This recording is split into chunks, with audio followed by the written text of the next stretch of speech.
చూడండి ఖచ్చితంగా విందాం. ఆ కాలమున శిశువు యేసునకు వచ్చి పరలోక రాజ్యము ఎవడు గొప్పవాడని అడుగుతున్నారంట. ఎవరు అడిగారు? దేవుడి శిష్యుడు అడిగారు వచ్చి పరలోక రాజ్యంలో ఎవరు గొప్పవారు అని అడగగా ఆయన ఏమని చెప్తున్నాడు వినండి. ఆయన ఒకరి చిన్న బిడ్డను తన యొక్క పిలిచి వారి మధ్యను నిలబెట్టి కన్నాడు. దేవుడు చేస్తున్నాడు, ఒక చిన్న బిడ్డను తీసుకున్నాడంట.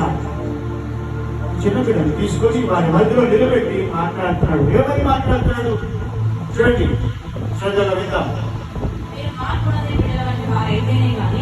నేను మార్పు నొక్కిన బిడ్డల వంటి వారైతేనే కానీ హల్లెలూయా పరలోక రాజ్యంలో ప్రవేశించరని నీతో నిశ్చయము చెప్తున్నట్టు దేవుని నామానికి మహిమ కలుగుగాక. ఎలా ఉండాలంట? ఆ చిన్న బిడ్డను పెట్టుకొని ఏమంటాడు? మీరు మార్పు పొందాలి, మార్పు మీ కథ జీవితాన్ని మార్పు పొందాలంటాడు దేవుడు. మార్పు ఉంది అంట. ఏం చేయాలంటాడు?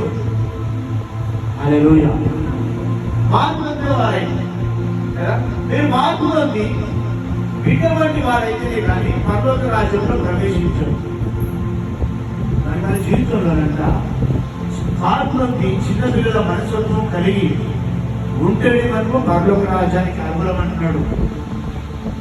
మరి మనలో ఏ అతిశయం ఉన్నా సరే, ఏ గర్వం ఉన్నా సరే, మనం ధనవంతులు అయ్యవచ్చు, మనం ధనవంతులు కావచ్చు, చాలా జ్ఞానవంతులు ఉండొచ్చు, తెలివైన వాడు ఉండొచ్చు, అలా శీలుడు అయి ఉండొచ్చు, నువ్వు మంచి అంధకారమై ఉండొచ్చు, అసలమై ఉండొచ్చు, మంచి ఉన్నతమైన ఉద్యోగం చేస్తుండొచ్చు నువ్వు. కానీ ఏదున్నా నీలో మార్పునంతా ఎలా మార్పు? మసి పిల్లోడి వలె, చిన్న బిడ్డ వలె నువ్వు మార్పునందాలంట. చిన్న పిల్లలు ఎలా ఉంటారు? వాళ్ళ మనసు ఎలా ఉంటుంది? ఏ కర్మశం లేకుండా, ఏ ద్వేషము, అసూయ ఉండవు, ఏ కోపాలు ఉండవు, ఏ స్వార్థము ఉండదు. వాడికి ఎదిరించేవాడు అందరికి మంచి పెడతాడు. చిన్న పిల్లలు అందరికి మంచి వాడిగా తింటాడు. ఆస్తుల కోసం కొట్లాడతాడు, బట్టల కోసం కొట్లాడతాడా, ధనం కోసం కొట్లాడతాడా? కొట్లాడతాడా? ఎలా ఉంటాడు?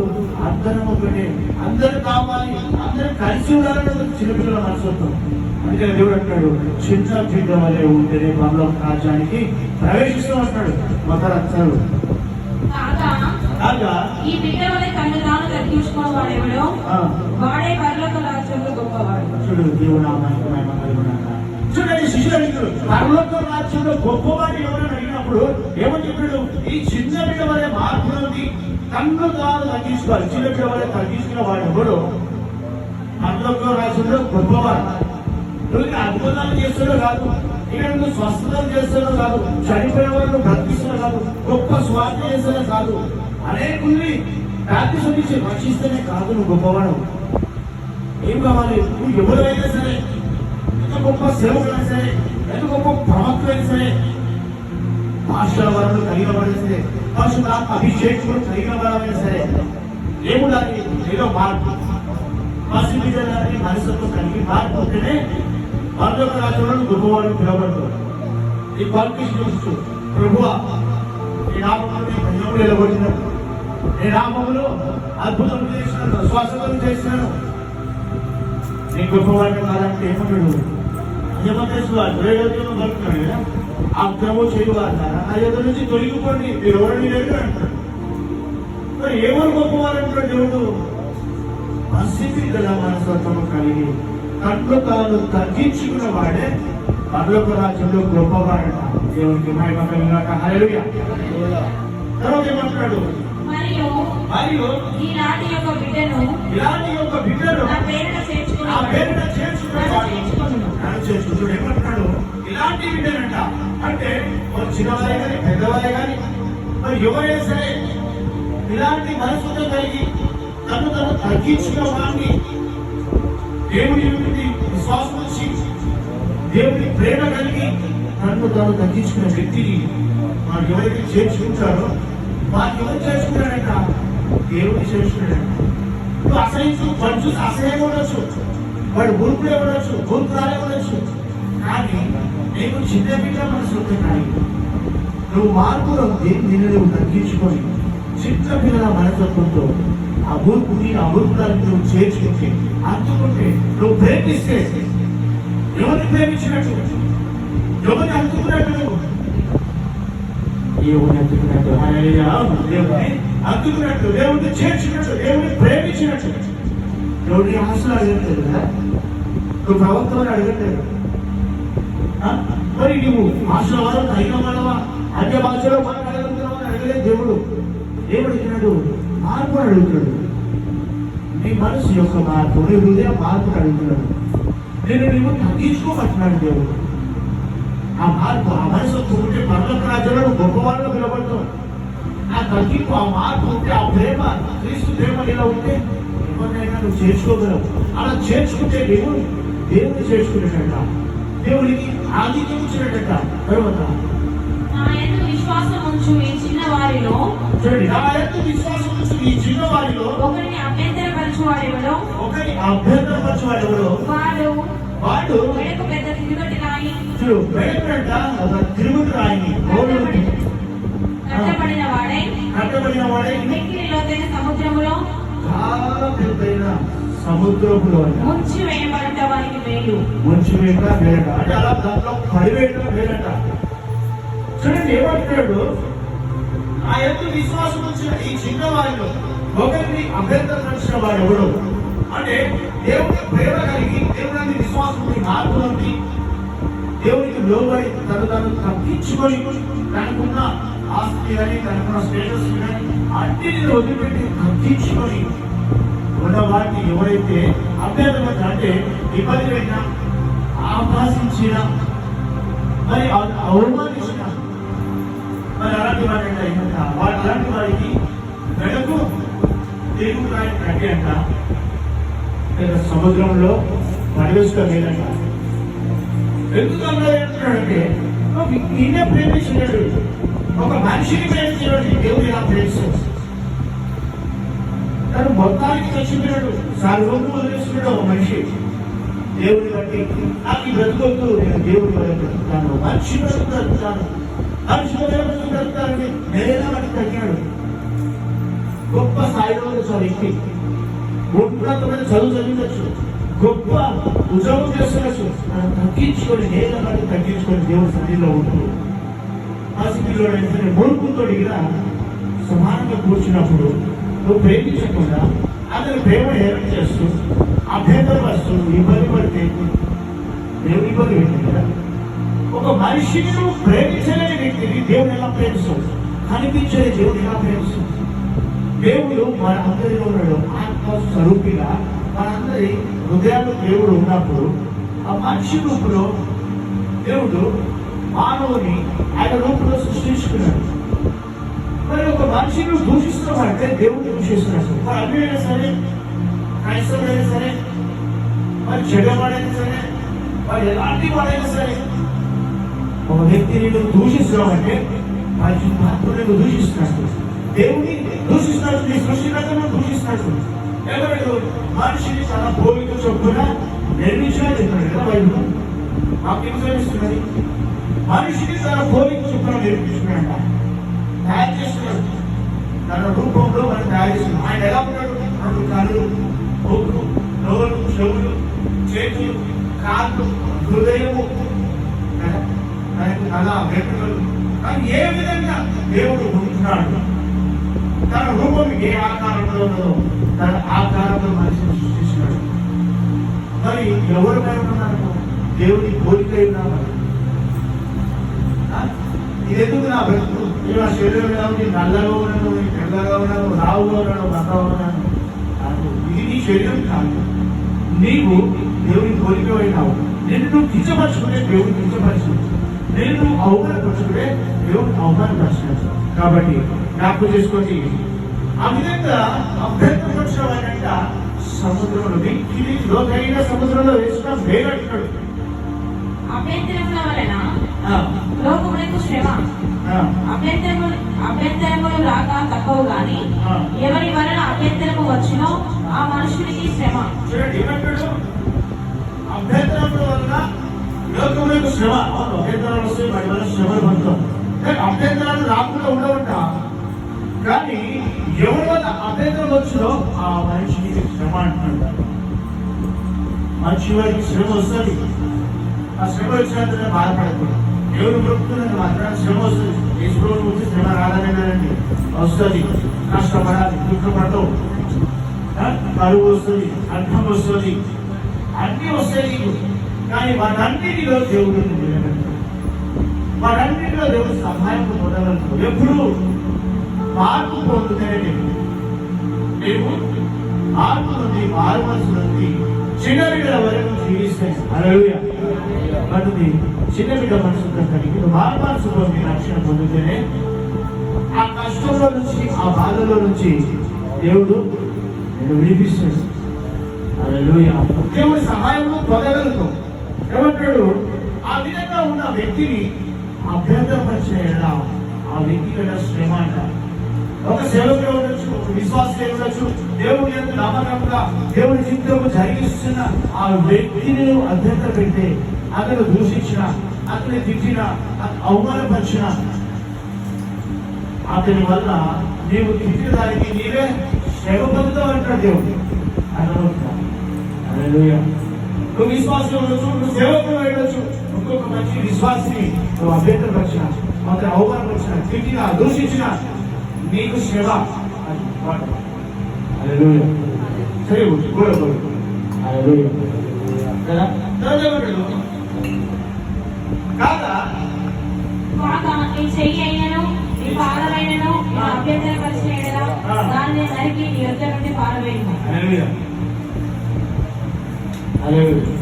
రెండు చేతులను రెండు పాదములను కలిగి నిత్యాగ్నిలో పడవేయబడిన కంటే కుంటివాడవుగను అంగహీనుడవుగను జీవంలో ప్రవేశించిన నీకు లేదు. చూడండి, నీకు రెండు చేతులు ఉంది, రెండు కాళ్ళు ఉంది, మరి నిత్యాగ్ని అంటే నరకంలో పరుట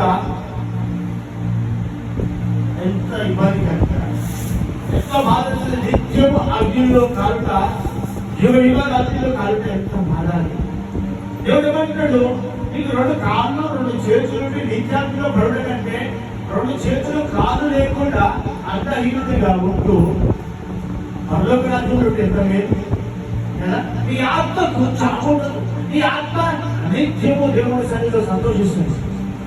కానీ మరి నువ్వు రెండు చేతులు కాళ్ళు ఉండి, నీ చేతులు కాళ్ళు అభ్యంతర పెట్టి, నువ్వు ఇబ్బంది పెట్టి, నీ కన్నుని ఇబ్బంది పెట్టి, లోకంలో లేదని ఆశపడి ఎదుటి వాళ్ళపై నీ చెయ్యి వేయడం కదా, ఒకరిని దూషించడం వల్ల ఏమవుతుంది, నరకానికి మాత్రం ఉంటున్నారు. హల్లెలూయా. అది చదివి వచ్చింది.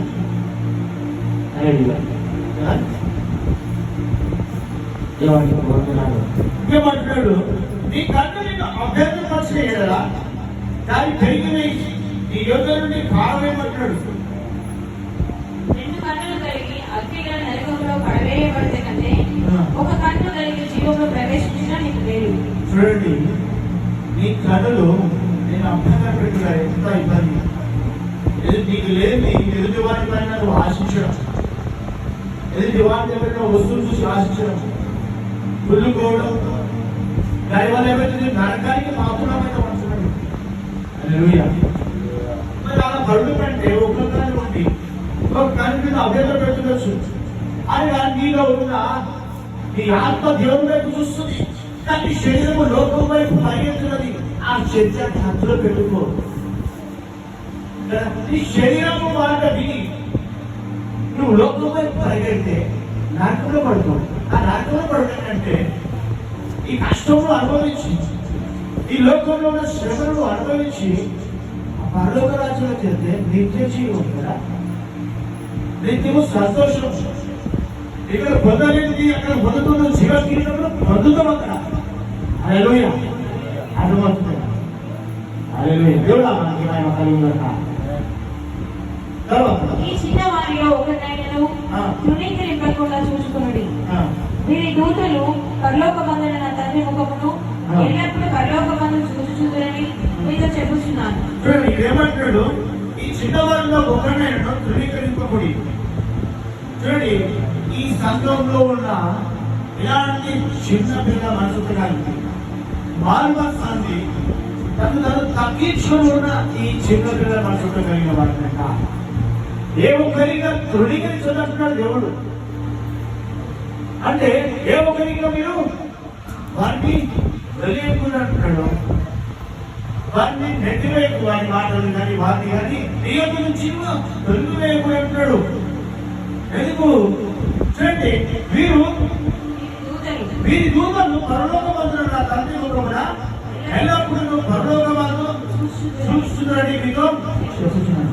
వీరి యొక్క దూతలంట పరలోకమందున దేవుని సాన్నిధ్యంలోనంట వీరిని చూస్తూ వస్తాడంట. చూడండి తను తగ్గించుకున్నవాడిని మారు మనసు పొంది దేవుడికి లోబడి జీవించే వారి ఎప్పుడు దేవుడి దూతలు కావలిగా ఉంటాయంట. హల్లెలూయా. నీకు వచ్చిన శ్రమలను, నీకు వచ్చిన కష్టంలో వారి పక్షముల దూతలు ఉంటూ ఎల్లప్పుడూ పరలోకమందున తండ్రి దగ్గర చూస్తూ ఉన్నాయంట కదా. వారి సమస్యలు, వారి కష్టములు, వారి బాధలు వారు చెప్పుకునే కంటే ముందే దేవుని దూతలు తండ్రి దగ్గరికి చేరవేస్తాయి, సమాచారంలో పంపివేస్తాయి.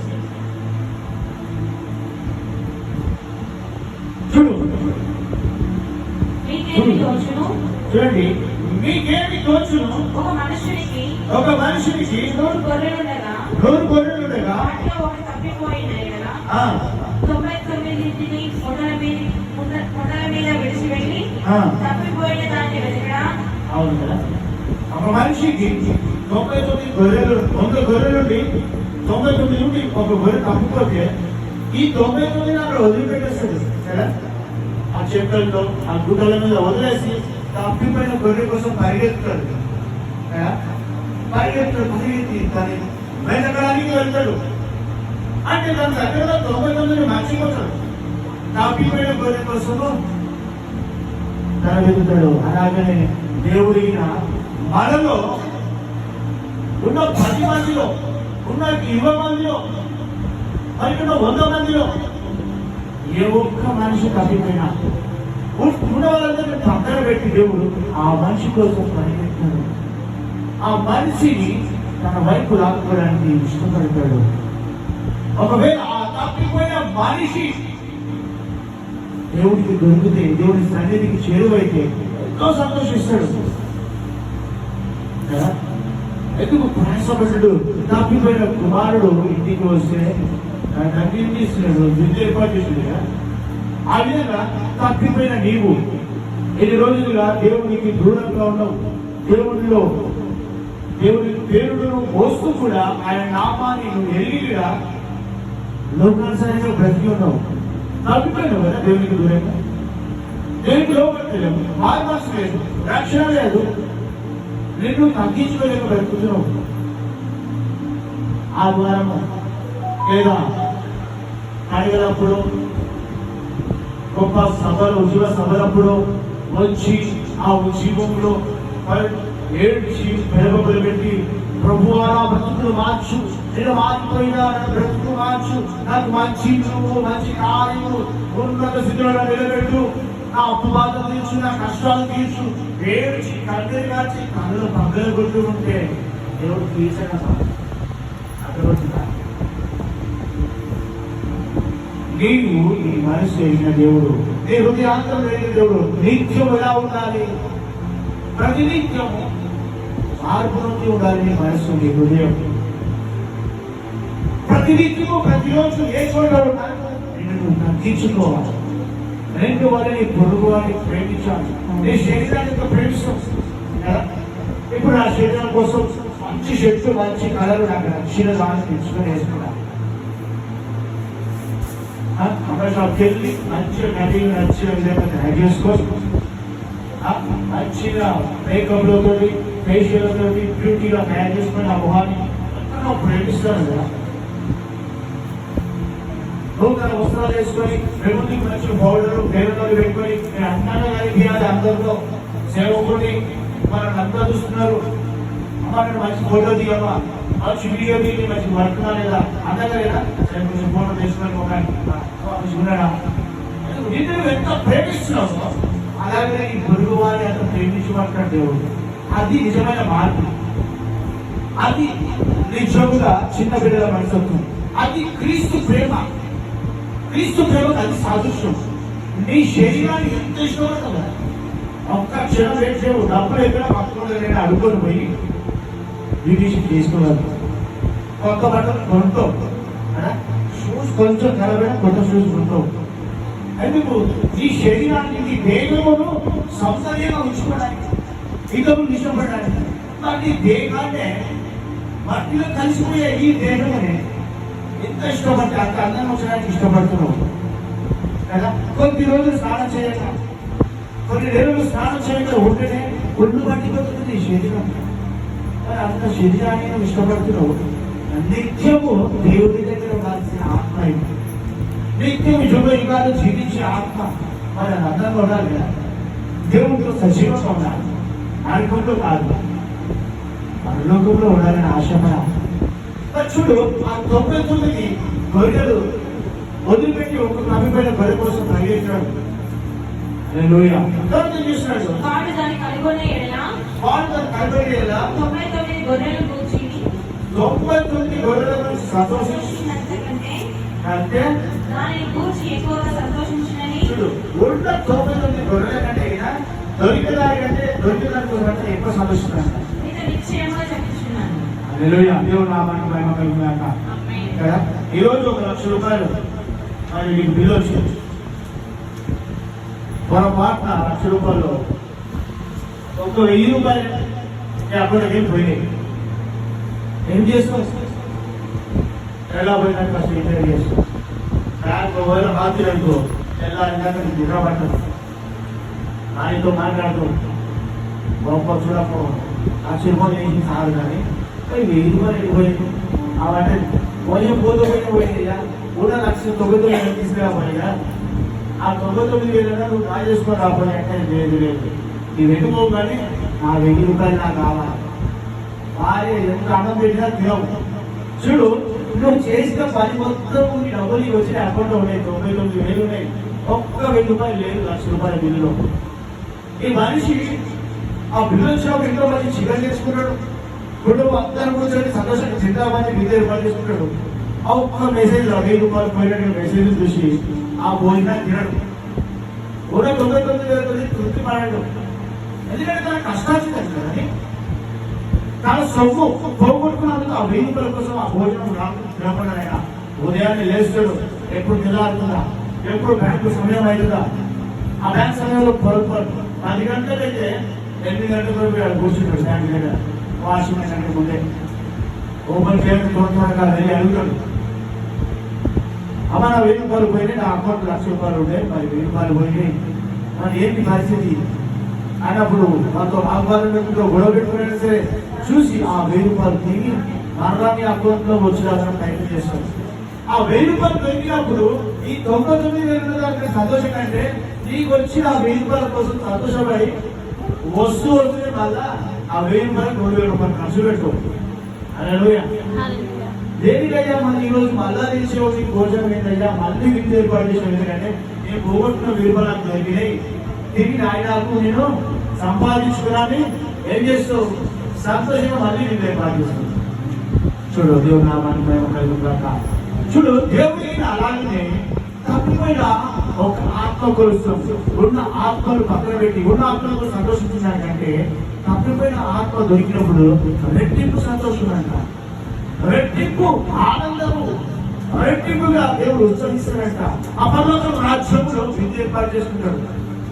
నిన్న దినప్పుడు మనకు జరిగిన శుక్రవారపు ఆనందంలో జరిగిన వ్యాఖ్యలను బట్టి చూడు, ఎన్నో కుటుంబాలు ఉన్నాయి దేవుడి సన్నిధిలో.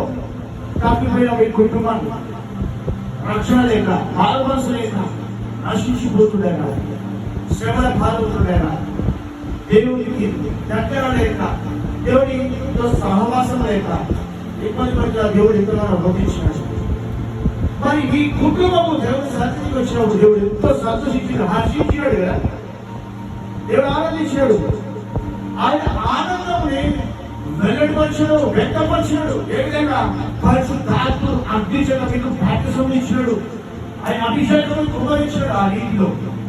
హల్లెలూయా. కాబట్టి చూడండి, అలాగే ఈ చిన్నవారిలో ఒక్కడైనా నశించుదా చూడండి. చెప్పాం కదా, దేవుని బిడ్డలైన మనమందరం ఈ లోకంలో ఏ ఒక్కరికినా నశించుదా పరలోకమందున దేవుని చిత్త ప్రకారం కాదట కదా, దేవుని చిత్తం కాదట. నశించుకోడా దేవునికి మంచిది కాదట, దేవునికి ఇష్టం లేదంటే మనం నశించుకోడా. అందుకే జ్ఞాపకం చేసుకుందాం, శ్రద్ధగా విందాం, దేవుని వైపు వినండి. ఎందుకంటే దేవుడు చెప్తున్న మాట జాగ్రత్తగా ఉందాం. దేవుడు మన నుంచి కోరుతుంది భారం మనసు. నేను తగ్గించుకోమంటాడు, మసీదుల వల్ల భారం అంటున్నాడు, రక్షణ పొందమంటున్నాడు. నీవు నరకం పోగా దేవుడికి ఇష్టం లేదంట, దేవుడితో సహవాసం చేయాలని ఇష్టపడుతున్నాడంట, దేవుడితో స్నేహం చేయాలని ఇష్టపడుతున్నాడంట.